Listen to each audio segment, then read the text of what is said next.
오늘은 시작 지점을 확인하라는 시리즈 설교를 이어가면서 세 번째 시간 생명의 시작이라고 하는 제목으로 함께 하나님의 말씀을 나누도록 하겠습니다. 우리 인어프 처치 성도 중에 한 사람이 이번 주에 수술을 하였습니다. 수술을 해서 지금 회복 중에 있습니다. 위해서 기도를 많이 해주시고요.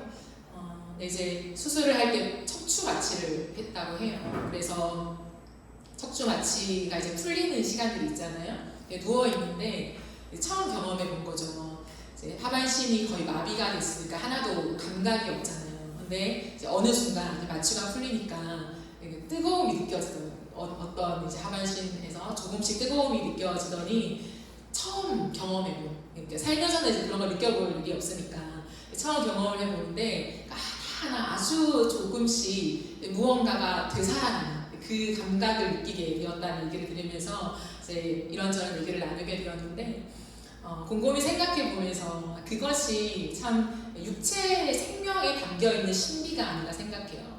그러니까 생명이라고 하는 것 자체가 꿈틀거림이잖아요. 감각을 느끼는 거라는 거죠. 그러므로 생명이 눈으로 보여지지 않지만 그럼에도 불구하고 느껴질 수밖에 없는 것, 그 감각이라고 하는 것들, 그것이 참 우리에게 조금은 그 생명의 기운을 느낄 수 있게 하는 또 하나의 포인트가 되지 않나 생각합니다.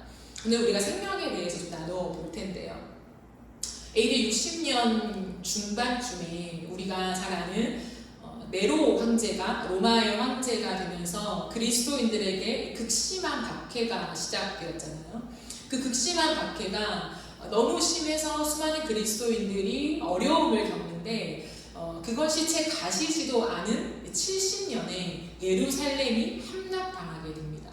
그로 인해서 유대인들은 길을 잃고 로마와 예루살렘을 피해서 다른 지역으로 이제 도망을 가게 되죠. 피난을 가게 됩니다. 그때 어디에 모이게 되냐면 그 당시에 소아시아 지역의 무역의 중심지였던 대도시였던 에베소라고 하는 지역으로 밀집되게 돼요. 그래서 이제 그 에베소 교회가 어쩌면 영적으로요, 그리스도인들의 영적인 중심지로 이제 성장하게 되는 것입니다. 우리가 아는 에베소 교회라고 하는 곳은 사도 바울이 약 AD 55년경에 설립해서 그 다음 디모데가 목회자로 이어받아서 교회가 성장한 그런 흐름 속에 있습니다. 그래서 우리가 요한계시록을 봐도 처음 예수님께서 말씀하신 곳이 에베소 교회잖아요. 이것은 어떤 특별한 의미라기보다도 그 당시에 우편 경로였다는 거죠. 그래서 항구 도시이며 많은 무역들이 오고 갔던 그 중심지에서 교회가 성장하게 된 그 축이었다라고 볼 수 있습니다. 근데 에베소 하면 우리가 떠올라야 되는 것이 사도행전에도 나와 있는데 아데미 신전이 굉장히 유명해요. 사람들은 거대한 그리고 웅장한 아데미 신전을 중심으로 해서 대규모 종교 사업을 시행했습니다. 그래서 그것 때문에 굉장한 많은 돈을 벌어들였죠. 마술도 유행했고요. 생각해보세요. 종교 사업을 해서 엄청난 물질적인 부를 축적했다. 그러면 수많은 사람들이 그 사업 안에 이제 묶여있는 거잖아요. 내가 하기도 하고 또 그 혜택을 받기도 하고 이렇게 수많은 사람들이 얽혀있기 때문에 그 안에서 극심한 영적인 타락이 오게 됐다는 거죠. 우상을 통해서 돈을 버는 것이 잡이었고 그 당시에 사업의 중심이었기 때문에 그것을 통해서 영적인 타락이 왔는데 그 영적 타락의 영향력은 엄청나게 많은 사람들한테 미쳐지게 되었고 그것이 문화가 되고 삶이 되고 그것이 그 시대의 흐름이 되었다라는 것이죠. 그러면서 사람들은 그러니까 신적인 무언가를 향한 갈망이 있었어요. 궁금증이 있었다는 거예요. 그렇기 때문에 헬라 철학이 굉장히 유행했잖아요. 사람들은 눈에 보이지 않는 그러나 물질 세계를 붙잡고 있는 어떠한 원천이 있을 것이다. 그 원천이 무엇일까? 지난번에 살펴본 것처럼 그것이 로고스다. 누군가 그것이 생명이다라고 하며 이 생명이 무엇인가에 굉장한 관심을 기울였다라는 거죠. 그런데 많은 사람들은 그 시대를 장악하고 있던 흐름 중에 하나가 영지주의였어요. 그러니까 육은 악하고 영은 선하다는 거죠. 그러니까 이 영적인 것에 대해서는 굉장한 관심을 기울이지만 반대로 육은 원래 악하기 때문에 이 땅을 살아가는 내가 이 육신이 어떻게 살아가는지에는 별 관심이 없었다라는 거죠. 그렇기 때문에 이 땅을 살아가는 많은 사람들의 인식 속에, 그리고 그 한가운데 서 있는 그리스도인들의 인식 속에서도 어떠한 흐름들이 있냐면 신앙과 삶을 분리하는 현상들이 굉장히 깊게 들어가 있었다라는 거죠. 그렇기 때문에 요한은 지금 그리스도인의 리더십으로서 아주 중차대한 얘기를 하고 있다는 거예요. 그 시대가 굉장히 궁금해하고 있는 그 생명이라는 게 무엇일까라고 하는 것들을 이제 풀어가면서 결국에 도달하고자 하는 게 뭐냐면 그 생명과 우리의 일상이 닿아 있다라고 하는 것을 결론으로 가져가고 싶은 거예요. 오늘 말씀을 좀 함께 살펴볼까요?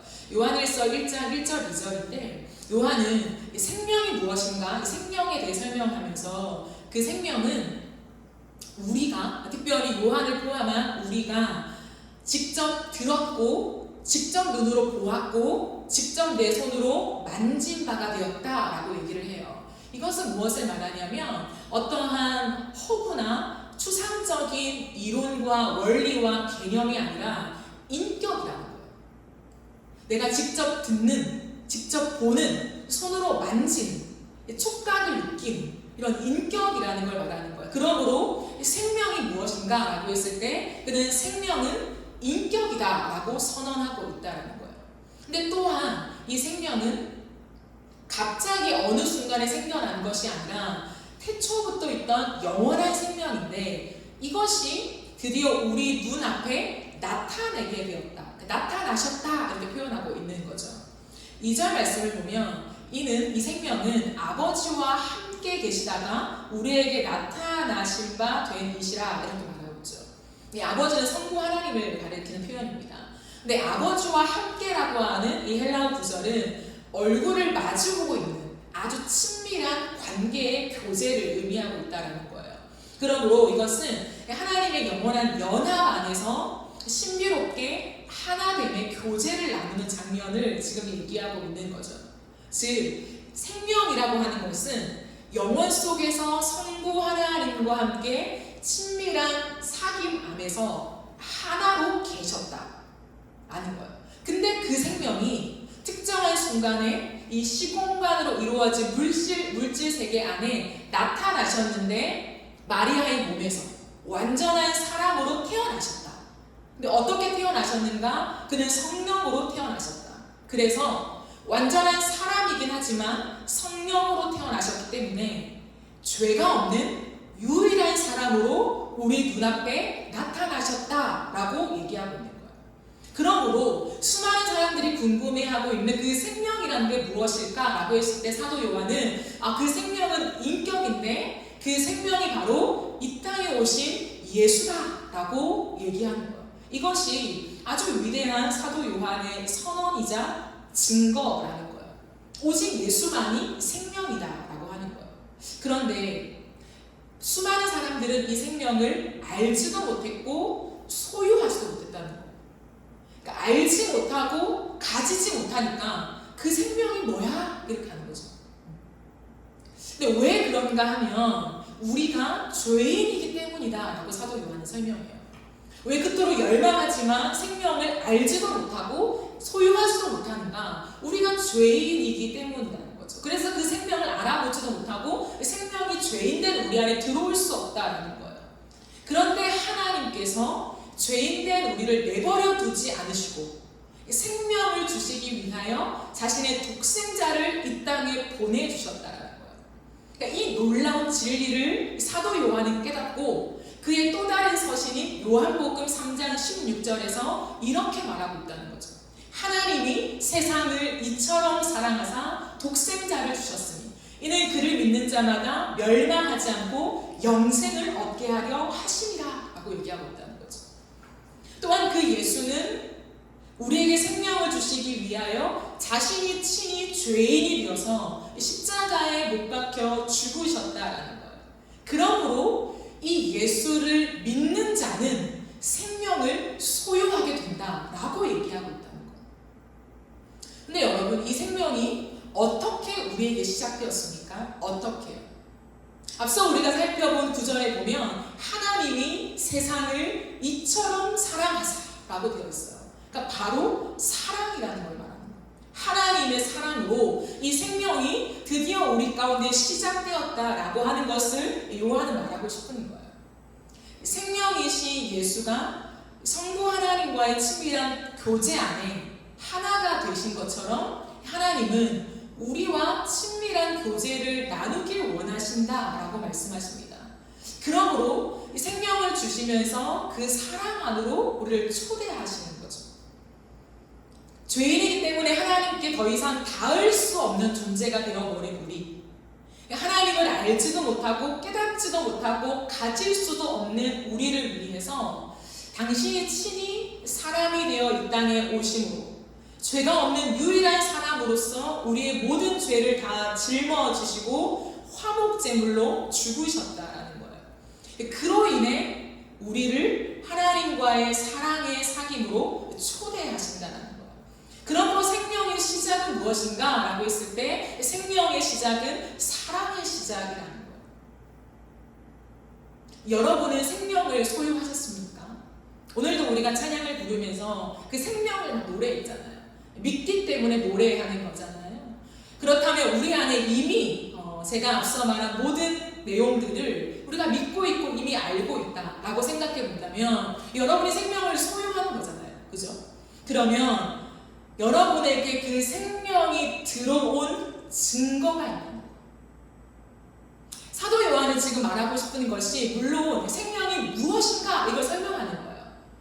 결론적으로 그 생명이 예수다라고 하는 것을 우리에게 말하는데 그러므로 끝, 이게 아니에요.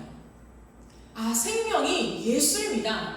이것만을 남기고 싶은 것이 아니라 그 생명을 소유했습니까? 그리스도인들이요, 그 생명을 정말 여러분들이 가졌습니까? 이 세상 한복판에서 사람들이 그토록 목말라하는 그 생명을 여러분은 예수로 정말로 믿고 의지하고 알고 있으십니까? 그렇다면 그 생명을 소유한 증거가 여러분에게 있습니까?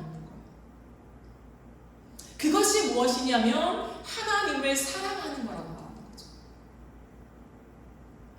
생명은 단순히 어떠한 원리를 내가 습득하여서 와, 나에게 생명이란 게 있네, 이게 나를 살리네 라고 하는 지식의 깨달음이 아니라 이 생명은 사랑으로 시작된 거라는 거죠. 하나님이 왜 자기 아들을 이 땅에 보내어 죽기까지 하면서 우리에게 생명을 주셨는가 라고 했을 때 그 생명의 시작에는 사랑의 시작이 있었고 우리와 성부 하나님과의 사랑의 사귐으로 초대하시기 위하여 우리에게 생명을 주셨다는 거예요. 그러므로 보세요. 생명이 예수잖아요. 그러면 그 예수를 우리가 믿고 예수를 소유하게 되었습니다. 그러면 그 예수가 우리 안에서 일하시는 거잖아요. 근데 그 예수, 생명은 어떻게 존재해 있었습니까? 하나님과의 사귐 안에. 그러므로 우리가 생명을 얻었습니다. 예수를 믿었습니다. 예수님이 내 안에 계십니다. 라고 할 때 반드시 나타나야 할 증거가 뭐냐면 내 속에서 하나님을 사랑하게 된다는 거예요.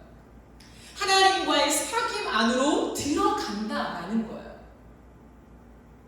내가 구원받았고 영생을 얻었고 생명은 누리는데 하나님과의 관계, 하나님과의 사귐, 하나님을 사랑하는 것은 잘 모르겠어요. 아직 시작되지 않은 것 같아요. 이거는 있을 수 없는 논리라는 거죠. 사도 요한은 이것을 우리에게 어쩌면 끝없이 선포하고 있는 것이 아닌가 생각합니다. 영생을 소유했습니까? 그러면 하나님을 사랑하십시오. 여러분, 하나님을 목숨 다해 사랑하십시오. 하나님의 사귐 안에 늘 거하십시오. 이 얘기를 하고 싶은 거예요. 그것이 생명을 소유했다는 증거인 것이죠. 육신의 정욕, 안목의 정욕, 이생의 자랑, 그것을 끊임없이 우리가 원하고 있다면 생명을 소유한 자의 모습이 아니라고 얘기합니다. 물론 완벽하게 우리가 체인지될 수는 없지만 사도 요한은 분명하게 증거라고 하는 건 뭐냐면 우리가 이 땅을 살아가는 동안에 세상의 물질 세계 안에 세상의 가치관과 문화 안에 우리가 살아가고 있지만 그럼에도 불구하고 우리가 늘 날마다 소망하고 추구하고 걷기를 원하는 것은 하나님을 향한 사랑이 되어야 한다는 거죠. 여전히 육신의 정욕과 안목의 정욕과 이 땅의 자랑에 사로잡혀 살아간다면 그 사람에게는 생명이 시작되지 않은 거라는 거예요. 우리가 하나님을 사랑하고 그 말씀의 길로 걸어가야 하는 것이 증거라는 얘기를 끝없이 합니다. 그 말씀의 길은 무엇입니까? 사도 요한은 새 계명이라고 설명하죠. 근데 그 새 계명의 핵심이 무엇입니까? 하나님을 사랑하는 것이죠. 그러므로 하나님을 사랑하는 그 새 계명의 길로 행하는 것이 그 길을 아는 것이라고 말하고 있잖아요. 사도 요한은 계속해서 너희가 그 말씀의 길로 새 계명의 길로 행하는 것이 내가 진짜 생명을 소유한 증거입니다 라고 선언하고 있다라는 거예요. 세상의 어떠한 사상과 가치와 유행이 우리 안에 들어올 수 있죠. 어떠한 유혹을 받을 수 있다는 거예요. 그러나 끊임없이 우리 마음에는 뭐냐면 그것이 우리를 장악해 버릴 때 하나님의 사랑을 잃어버릴 수 있다라는 생각을 한다는 거예요. 그래서 하나님의 사랑을 빼앗기지 않기 위해서 이 모든 세상의 유혹들을 쳐내는 거예요. 성경은 끊임없이 우리에게 말씀하시는 게 뭐냐면 너희가 유혹을 피하라라고 되어 있어요. 마귀를 대적하라, 마귀를 피하라라고 되어 있다는 거예요. 그건 뭐냐면 마귀를 대적하는 것의 기본적인 원리는 그 자리를 피하는 거라는 거죠. 마치 요셉이 보디발의 아내가 자신을 유혹할 때에 그 유혹이 너무 극심하니까 말로 안 되니까 겉옷을 던져놓고라도 뛰쳐 도망간 것처럼 우리가 이 땅을 살아가는 동안에 생명을 소유했다면 싸워내야 할 것이 있다는 거예요. 그건 뭐냐면 죄의 유혹과 끊임없이 싸워내야 한다는 거예요. 하나님이 나에게 생명 주셨으면 하나님의 은혜 따라 어느 순간 죄가 끊어질 때가 오겠지요. 죄는 내 힘으로 끊어지는 게 아니라고 배웠습니다. 그러니 어느 때 간절히 원하지만 내가 스스로 끊을 수 없는데 어느 순간에 끊게 하시면 하나님의 은혜가 오지 않을까요, 하나님? 이것은 우리가 너무나 회피하는 태도라는 거예요. 성경은 언제나 단호하게 우리에게 말씀합니다. 히브리서 기자도 우리에게 말하는 것이 무엇이냐면 너희가 예수를 구주로 믿었느냐? 그러면 이제부터는 죄와 싸우되 피 흘리기까지 대항해야 한다라고 얘기한다고. 끊임없이 그 죄의 유혹이 들어올 때 나는 원래 죄인이니까 연약해, 나는 힘이 없어 라고 우리가 주저앉아 있는 것이 아니라 우리에게 주신 생명이 있기 때문에 그 생명을 부여잡고 죄와 끊임없이 싸워나가야 하는 것을 얘기하고 있다라는 거예요. 그러므로 유혹이 올 때마다 우리는 안주해서는 안 된다라는 거예요. 어쩔 수 없지 내 신앙이 아직은 자라지 않았는 걸 이라고 우리는 핑계 댈 수 없다라는 거예요. 끊임없이 유혹이 올 때 그 유혹을 피해 도망치라고 되어 있어요. 그 도망침의 중심에서는 끝없이 우리는 이렇게 외쳐야 합니다. 하나님이 나를 이처럼 사랑하사 독생자를 주셨으니. 여러분, 이것은 우리가 어떠한 구원을 받기 위해서 고백해야 되는 어떤 절차에 한 대목이 아니라는 거예요. 하나님이 나를 사랑하사 독생자를 주셨다. 여러분, 이것은 엄청난 거라는 거예요. 생명을 주시면서 우리의 죄와 맞바꾸면서 동일한 그 예수의 생명이 오게 하심의 그 은혜는 엄청난 하나님의 희생이라는 거예요. 근데 왜 그 희생을 치렀나? 단순히 어떠한 공간 속에 천국 가는 티켓을 주신 게 아니라 하나님과의 사귐 때문이라는 거예요. 그러므로 우리는 이 사실을 기억하고 세상의 유혹이 올 때에 그것이 우리를 장악해버리면 하나님의 사랑을 빼앗아 간다는 것을 기억하고 사수해 나가야 한다는 거예요. 근데 여러분 한번 생각해 보세요. 사도 요한은 별명이 있어요. 별명이 뭐냐면 사랑의 사도라고 하는 별명을 얻게 되었어요. 멋지지 않나요? 나의 어떤 닉네임이 사랑의 사도다. 사도 요한은 하나님의 사랑, 그리스도의 사랑 아주 깊이 깨달았던 사람입니다. 요한계시록을 읽어보면 수많은 사람들이 요한계시록 어려워하지만 사실 그 핵심의 중심은 마지막 때에 하나님이 우리와 뭘 하기를 원하시는가, 이 부분을 얘기하는 거거든요. 근데 사도 요한은 영생이라고 하는 것, 마지막 때가 됐을 때 우리는 육신을 벗고 영원한 하나님의 나라 안으로 초대되어서 그분과 함께 어떤 삶을 살아간다는 거예요. 근데 그 삶을 사도 요한은 무엇이라고 정의하냐면 예수님과 사귐 안에 그 사랑을 누리는 것으로 설명한다는 거예요. 예수님과 얼굴을 맞대는 그 사귐 안에서 우리가 그 사랑을 누리는 것, 그것이 영원하다 라고 하는 것을 천국으로 설명하고 하나님의 나라로 설명하고 있다라는 거예요. 그러면 요한이 어떻게 이것을 깨닫게 되었을까? 물론 성령이 계시죠. 성령께서 깨닫게 하셔서 그가 보고 알고 적은 거잖아요. 하지만 그의 삶을 무시한 기록에만 있지 않습니다. 즉 사도 요한이 이 땅을 살아가는 동안에 예수님의 곁에서 제자로서 이 땅을 살아갔잖아요. 근데 그 12제자 속에서도 탑3에 속한 베드로, 야고보, 요한, 이게 늘 있는 용어잖아요. 예수님이 어딘가를 갈 때 제자를 다 데리고 가지 않으면 3명을 데리고 가요. 근데 그 무리 안에 들어가면서 요한은 예수님과 가장 밀착된 삶을 살아왔던 사람이라는 거죠. 근데 그가 예수님과의 밀착된 그 여정들을 통과하면서 깨닫게 되는 것이 뭐냐면 그 예수님 안에 있는 사랑이라는 거예요. 그래서 보세요. 요한은 자기를 설명하면서 언제나 이렇게 설명해요. 예수님께서 사랑하시는 제자, 이렇게 설명해요. 예수님이 인정하시는 제자, 예수님이 사용하시는 제자, 이렇게 설명할 수 있는데 그의 내면에는 언제나 무엇이 채워져 있냐면 그 예수님께서 사랑하시는 제자. 그건 무엇을 말할까요? 내가 극진히 그 예수님을 사랑하고 그 예수님의 사랑을 받고 싶어하는 그의 갈망을 담아내는 표현들이잖아요. 이게 사도 요한의 중심에 있었다라는 거예요. 사도 요한은 늘 예수님을 보면서 그 사랑, 예수님의 행동을 보면서 그 사랑을 학습하고 배웠고 느끼고 깨달았던 사람이라는 거예요. 여러분, 예수님께서 마지막 십자가를 지실 때의 상황을 기억하시나요? 그때 사복음서 중에 요한이 기록하는 것들이 있잖아요. 요한은 예수님께서 사랑하시는 그 제자라고 하는 표현 속에 예수님이 십자가에 달려 돌아가심에 그 처절함, 온몸이 찢기고 피투성이가 되고 정신이 있으시겠어요.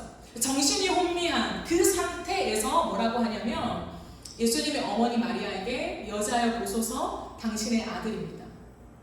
요한아 보아라 너의 어머니다. 그래서 그때로부터 요한은 자신은 이 마리아를 자기의 집에 모셨다라고 기록하고 있어요. 요한복음에. 요한의 그 십자가 밑에서 무엇을 느꼈을까요? 물론 정말 내가 믿는 예수, 내가 따라다녔던 그 예수가 하나님의 아들 맞을까? 이 십자가가 끝일까? 부활이 있을까? 그런 많은 생각을 했겠지만 그가 확실히 느끼게 된 건 뭐냐면 내가 따라다녔던 이 스승인 예수는 정말 쳐다볼 수 없을 만큼 만신창이가 되고 찢겨지고 피투성이가 되고 가시면류관을 쓰고 그러한 처절한 상황에서조차도 자신의 육신의 어머니를 대하는 그 사랑, 그 어머니를 자신이 믿을 수 있는 요한에게 맡긴 그 장면, 여러분 이것을 어떻게 평생 잊을 수 있겠어요? 그리고 그가 이후에 예수의 부활을 진짜 경험하면서 와, 이 예수님이 정말 하나님이네, 이 예수님이 진짜 구원자시네, 이 모든 정황을 다 알고 난 다음에 다시금 재조명해봤다고 생각해보세요.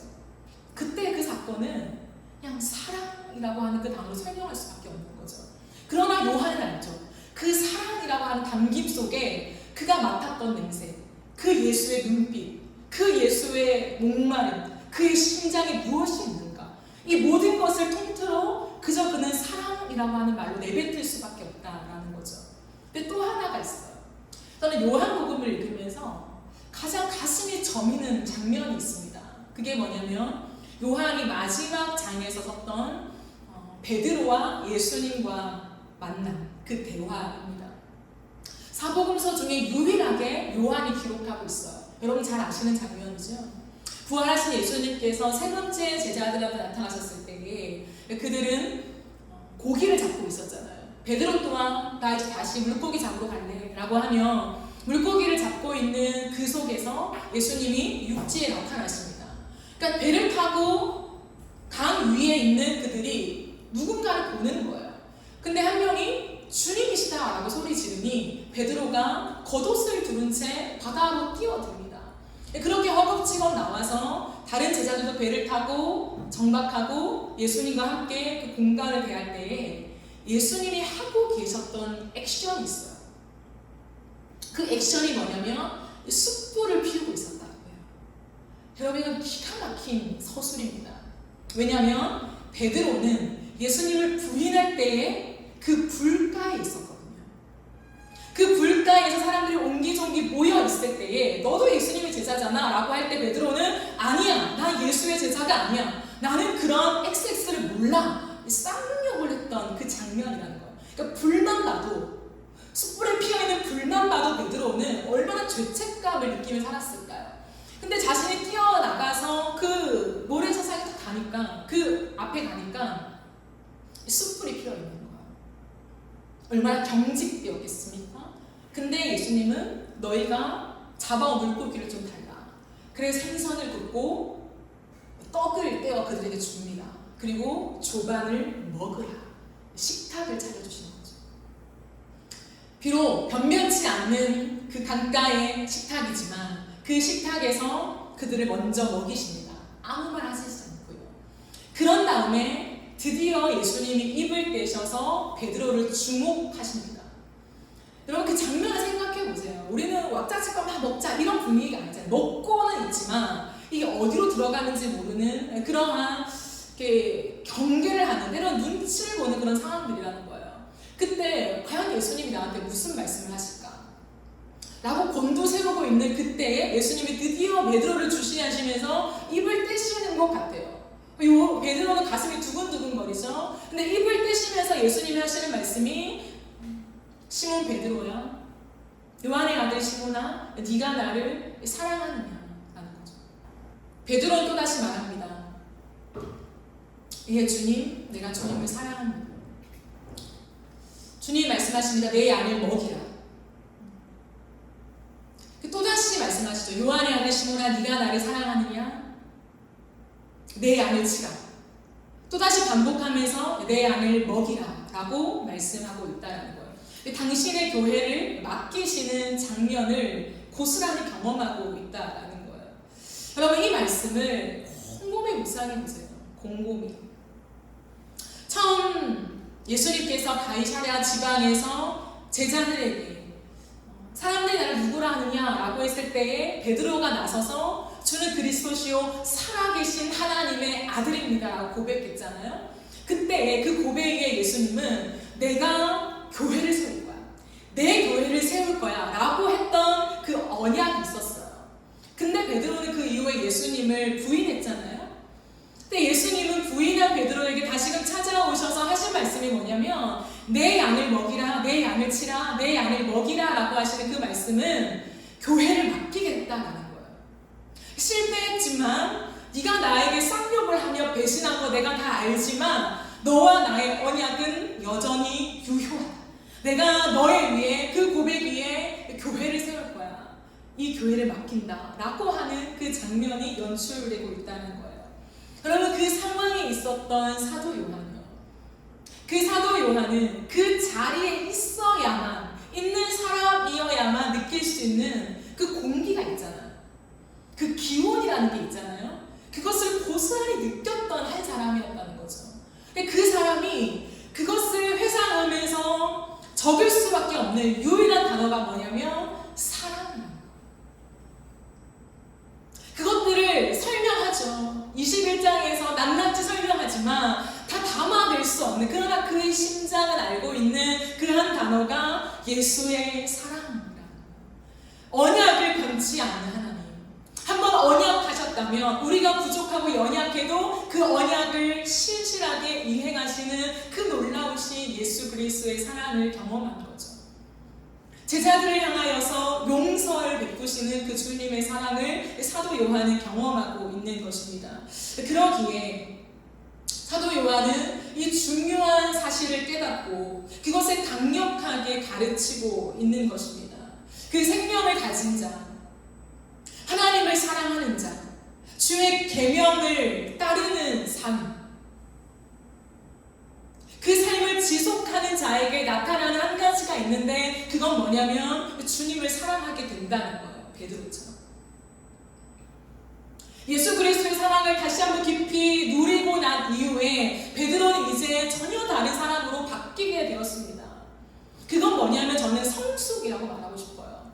예전에 예수를 몰랐는데 극적으로 다시 한번 바뀌게 됐다라는 것이 아니라 신앙이 있었지만 미흡한, 희미한, 뭔지 모르는, 그러나 예수를 믿기 때문에 주님 제가 죽기까지 당신을 따를 거예요, 부인하지 않을 거예요 라고 얘기했지만 그 고백조차도 뭔지를 몰랐던 그때 그 싱싱한 고백이라고 할까요?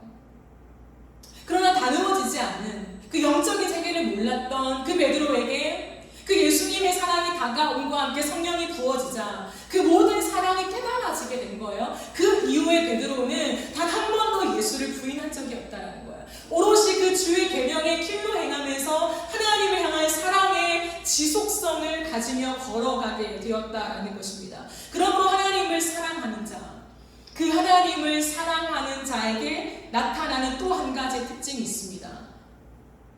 다른 사람을 내 몸과 같이 사랑하는 것. 예수 그리스도가 내 안에 오시고 내가 하나님을 사랑할 때 나타나는 특징이 뭐냐면 그 예수가 하신 사랑을 내가 하게 되는데 그 예수가 하신 사랑의 핵심에는 하나님과 나의 사랑만이 아니라 다른 사람을 향한 사랑으로 흘러가게 됐다는 거예요. 그 육신의 어머니 마리아를 향한 사랑과 베드로를 향한 그 용서의 사랑을 사도 요한이 본 것처럼 그는 고백하는 거예요. 하나님을 사랑하십니까? 그렇다면 여러분 주위에 있는 이웃을 사랑하십시오. 다른 사람을 내 몸과 같이 사랑하십시오. 그것이 주님의 새 계명입니다 라고 하는 것이 요한 1서를 관통하는 큰 흐름이라는 것입니다. 그러므로 생각하십시오. 영생을 얻었습니까? 생명을 얻었습니까? 그러면 하나님을 사랑할 수밖에 없다는 거예요. 하나님을 사랑하십니까? 그러면 다른 사람을 사랑할 수밖에 없다는 거예요. 이것은 분리될 수 없는 하나의 개념이라는 것입니다. 왜요? 이것은 원리가 아니라 인격이기 때문이라는 거예요. 하나님을 사랑해야 돼, 정보를 입력하고 그 다음에 이웃도 사랑해야 돼, 두 번째 정보를 입력하는 것이 아니라 한 인격 안에 동시적으로 나오는 것이라는 거예요. 이 인격이 예수라는 거죠. 그러므로 생명은 예수입니다. 예수는 오직 하나님과 연합된 사랑 안에 거하시면서 이 땅을 살아가는 연약한 사람들, 이 땅을 살아가는 죄인들을 극진히 사랑하셨습니다. 말로만이 아니라 자신의 몸을 찢으시면서요. 혀로만이 아니라 자신의 피를 흘리시면서요. 자신을 배반한 베드로를 다시 용서하시며 그에게 식탁을 차려주시면서요. 그게 생명이라는 거예요. 그게 사람을 살릴 수 있는 유일한 생명이다라고 하는 것을 말합니다. 그러므로 사랑하는 여러분, 우리가 생명을 소유했다면 이 땅을 살아가는 동안에 우리의 관심은 하나를 향해 집중되어야 합니다. 그 관심이 뭐냐면 사랑이라는 거예요. 우리의 관심은 사랑에 있어야 합니다. 자기를 지키고 싶은 이기적인 죄악된 본성으로서의 사랑이 아니라 다른 사람을 향해 희생하고 내 것을 내어주는 이타적인 삶이요.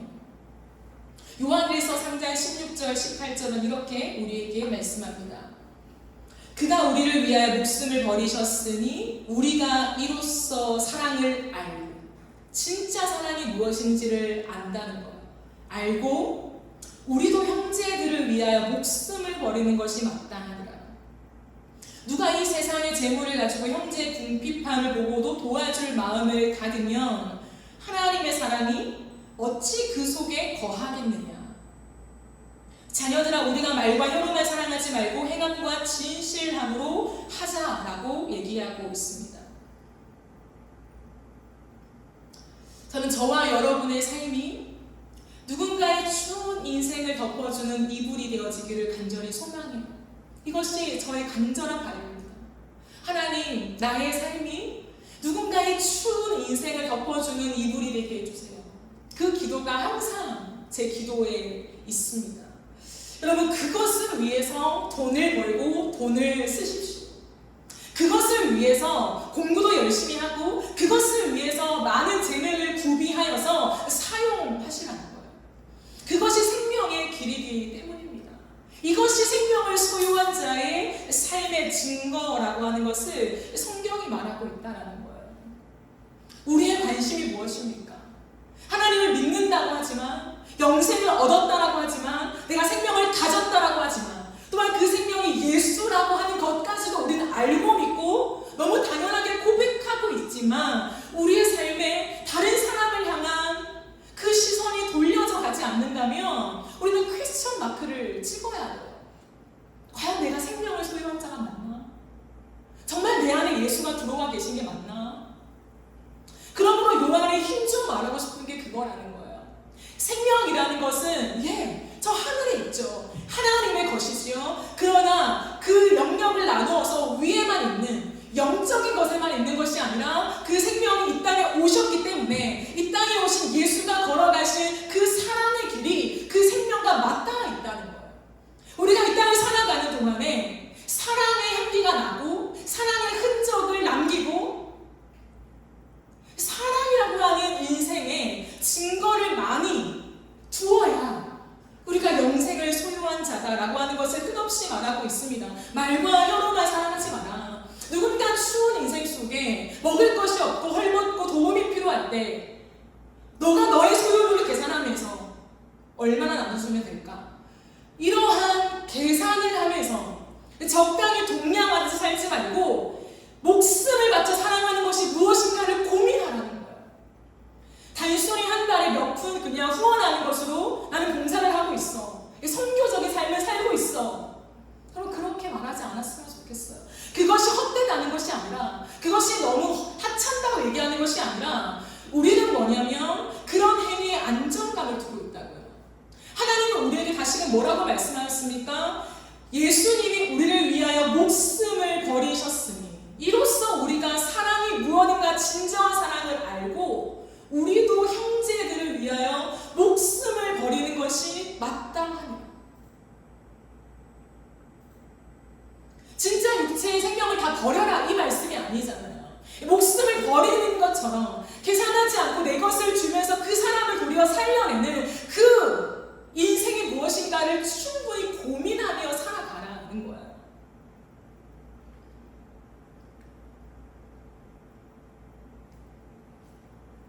우리의 인생 속에 내 밥그릇만 챙기기에 급급하다면 생명이 없는 거라는 거예요.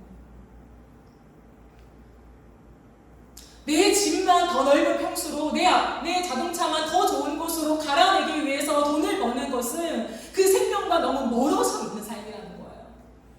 그러나 끊임없이 이 당시에도 그 도시 안에, 대도시 안에 그 중심에 있었던 그리스도인들의 삶에는 언제나 육신의 정욕, 이생의 자랑, 안목의 정욕에 사로잡혀 있었기 때문에 그게 아니야.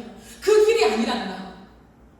우리의 삶을 내어주어서 다른 사람의 인생들을 살려내는 그 예수의 삶, 그 베드로에게 식탁을 차려주셨던 예수의 마음이 무엇인가를 묵상하며 너의 삶으로 그것을 증거해내라 라고 얘기하는 것입니다. 그러므로 이 세상을 사랑하지 마십시오. 주님은 우리에게 분명하게 사랑하십니다. 이 세상을 사랑하지 마라. 요한일서 2장 15절 17절 말씀을 보시겠습니다. 이 세상이나 세상에 있는 것들을 사랑하지 말라. 누구든지 세상을 사랑하면 아버지의 사랑이 그 안에 있지 아니하니. 여러분, 이 말씀을 반드시 기억해야 돼요. 누구든지 세상을 사랑하면 아버지의 사랑은 우리 안에 있지 못하는 거예요. 둘 중 하나를 선택해야 하는 것입니다.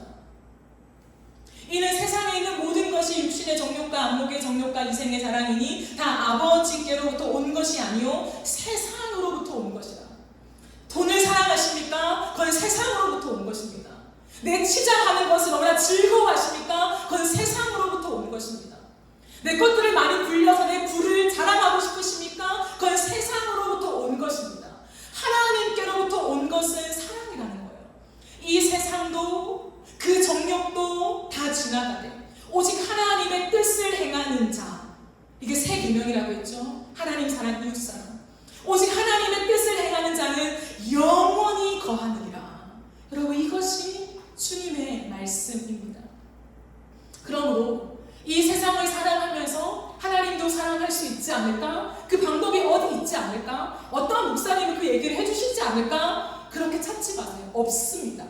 그 어떤 누군가가 이 강단에서 그러한 설교를 한다고 하더라도, 그러한 말들을 연설한다 하더라도 그것은 성경이 말하는 것과 멀어져 있습니다. 성경은 분명히 말합니다. 세상을 사랑하지 마라. 영생을 가졌냐? 생명을 가졌냐? 예수의 구원을 진짜 믿는가? 그렇다면 세상을 사랑하지 말라. 이것이 주님의 뜻입니다. 말씀을 정리하겠습니다. 예수님이 생명입니다. 그리고 그 생명의 시작은 사랑의 시작입니다. 그러므로 우리가 이 땅을 살아가는 동안에 끊임없이 추구해야 하는 것은 하나님을 향한 사랑입니다. 하나님, 주님을 사랑하되 더 목마릅니다. 부족해서 목마른 것이 아니라 더 하나님, 더 주님을 날이 갈수록 더 사랑하고 싶습니다. 또 한 가지, 그 주님을 사랑함에 있어서 동일하게 비례하는 것이 다른 사람을 향한 사랑입니다. 그러므로 형제들을 사랑하십시오. 내 주위에 있는 사람들을 사랑하십시오. 그러나 세상이 말하는 사랑으로 사랑하지 마십시오. 하나님이 말씀하신 바, 얘들아, 형제를 위하여 너의 목숨을 버리는 것이 사랑인데 그 사랑이 무엇인지 너의 일상에서 고민하라. 이것이 오늘 주님이 우리에게 주시는 질문이요 말씀입니다. 그러므로 그 안에 충분한 고민 속에 예수가 우리 안에 시작하신 그 사랑, 그 생명이 여러분의 삶으로 드러나는 그런 은혜가 있기를 간절히 바라고 소망합니다. 우리 시간 함께 찬양하고 기도하는 시간을 가지도록 하겠습니다.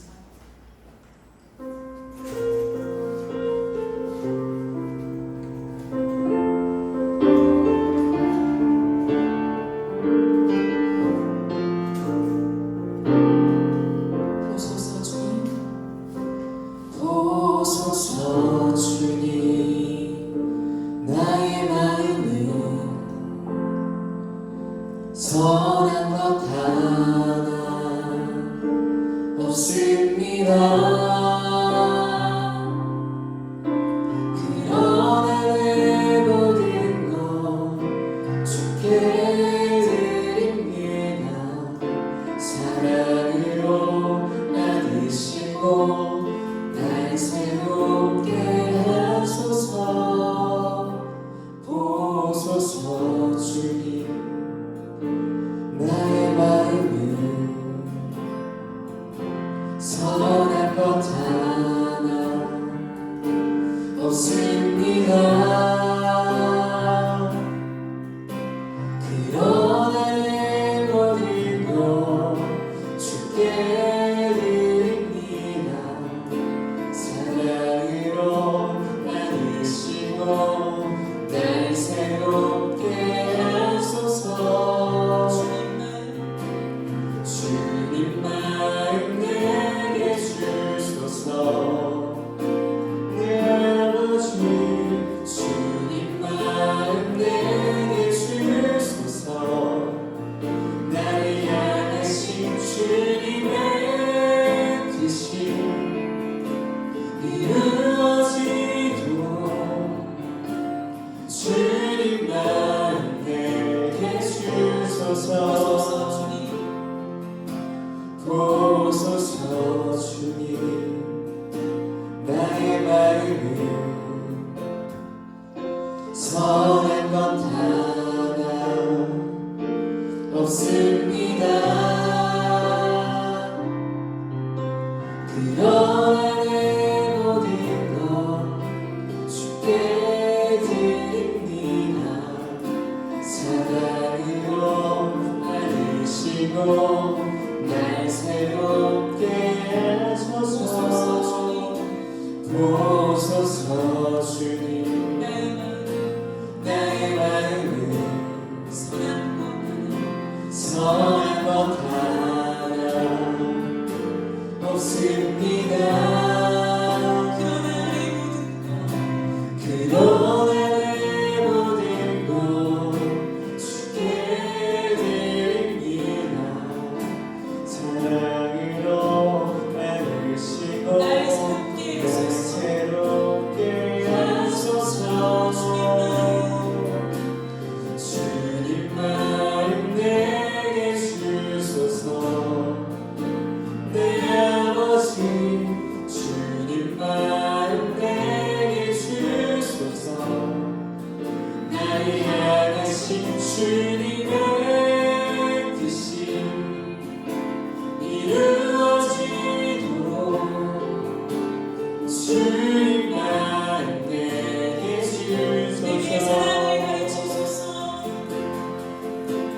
내게 사랑을 가르치소서. 당신의 마음으로 용서하게 하소서. 주의 성령 내게 채우사 주의 길 가게 하소서. 주님 당신 마음 주소서. 주의 성령 내게 채우사 주의 성령 내게 채우사 주의 길 가게 하소서. 주님 당신 마음 주소서. 주님 마음 내게 주소서. 주님 마음 내게 주소서. 내 아버지 주님 마음 내게 주소서. 나를 향하신 주님의 뜻이 이루어지도록 주님 마음 내게 주소서. 주님 마음 내게 주소서. 내 아버지 주님 마음 내게 주소서. 나를 향하신 주님의 뜻이 이루어지도록 주님 마음 내게 주소서. 우리 시간 함께 기도하실 때 하나님의 뜻은 언제나 한 가지입니다. 그것은 우리를 하나님과의 사귐 안으로 초대하며 하나님과 깊은 사랑을 누리는 것, 그것이 주님의 유일한 소망이십니다. 너무 놀랍지 않으십니까? 우리가 이 시간 다시 한번 돌아봅시다. 여러분 생명을 소유하셨습니까? 예수의 십자가와 부활, 그 주님의 구원, 우리가 정말 어릴 때부터 잘 알고 들었던 그것이 정말 우리의 신앙 고백 맞습니까? 그렇다면 오늘 우리의 삶에서 터질 듯한 가슴으로 주님을 사랑해야만 한다고 주님 말씀하십니다. 세상을 사랑하고 있지 않습니까? 돈을 사랑하고 있지 않습니까? 내 것을 치장하는 것을 사랑하고 있지 않습니까? 그것은 주님의 사랑과 너무 멀리 있다는 거예요. 이 시간 기도하며 나아가실 때 하나님, 내 안에 생명을 주신 것 감사합니다. 내 안에 영생을 누린 것 감사합니다. 하나님, 그러기에 내가 지금부터 죽을 때까지 하나님 주님을 날마다 더 사랑하겠습니다. 주님을 향한 사랑의 길로 행하겠습니다. 하나님, 그 길 속에 누군가 추운 인생, 하나님 그 인생을 덮어주는 이불로 내 인생의 쓰임받기를 소망합니다. 나와 하나님과의 관계를 넘어서 이웃을 향한 사랑으로 하나님 목숨을 내어주신 그 사랑의 무엇인가를 날마다 고민하고 묵상하면서 이 땅에 헐벗고 하나님 굶주리고 하나님 지위 가운데 하나님 박탈당하는 수많은 사람들의 필요를 공급하는 그 삶으로 네가 기꺼이 나아가겠사오니 내 인생 속에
우리의 생명이 예수이시지요.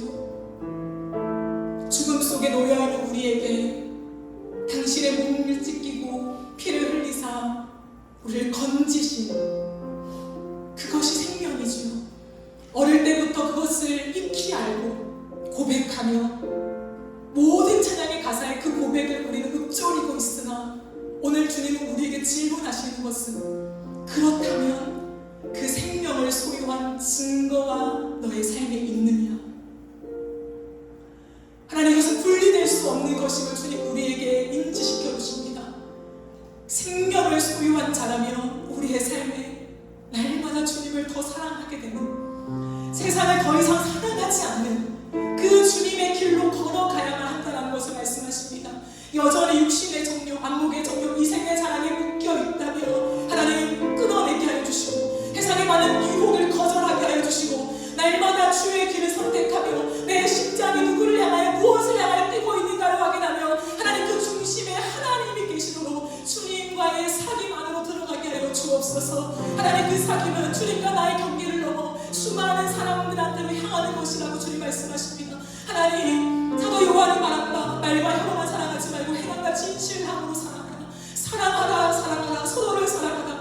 예수가 우리를 위하여 목숨을 버리신 것처럼 형제를 위하여 목숨을 버리는 것이 마땅한 사랑이라고 하신 하나님, 이 말씀을 곰곰이 묵상하게 하여 주실 때에 우리의 삶에 이 주님이 말씀하신 진정한 사랑의 흔적이 남기를 원합니다.